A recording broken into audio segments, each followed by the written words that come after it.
I mean, there's actually a study on this by CIO Magazine, and I've seen a few others, and Gartner have done one recently, where it talks about the percentage of CRM projects that fail.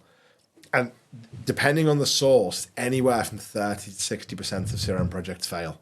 Which is 60%. Yeah, which is astonishing. And obviously that's looking at projects delivered in-house, third party.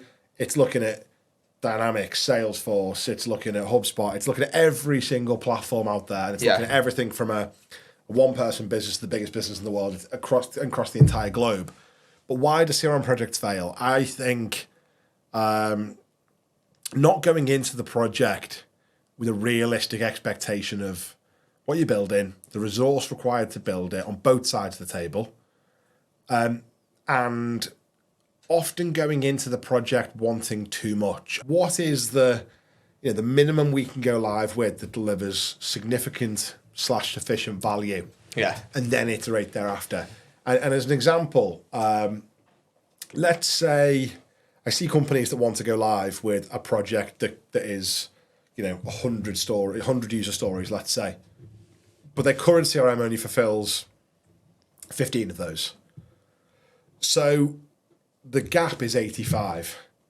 And, matching like for like could be done in 4 weeks or 6 weeks. And I'm not saying get you up and live on that new system. I'm not saying get rid of one CRM to replace it with a CRM that does the same thing. Yeah. But instead of 15, go to 30, go to 20, go to 40.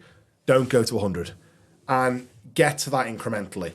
And compartmentalize the build as well. So, if you're doing marketing automation rip out of Pardot, if you're doing Dynamics rip out for sales, if you're doing a Zendesk rip out for Service Hub, and, don't do it all at once. Focus on, we know we can do the Pardot rip out very quickly in 2 weeks. Let's give value to the end user. Or if you are the end user, let's show value to our board straight away by, we're up and running, we're using part one.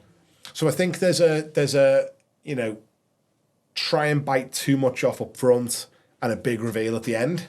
And I think that could be broken down more into more manageable chunks that deliver value consistently throughout the course of the project.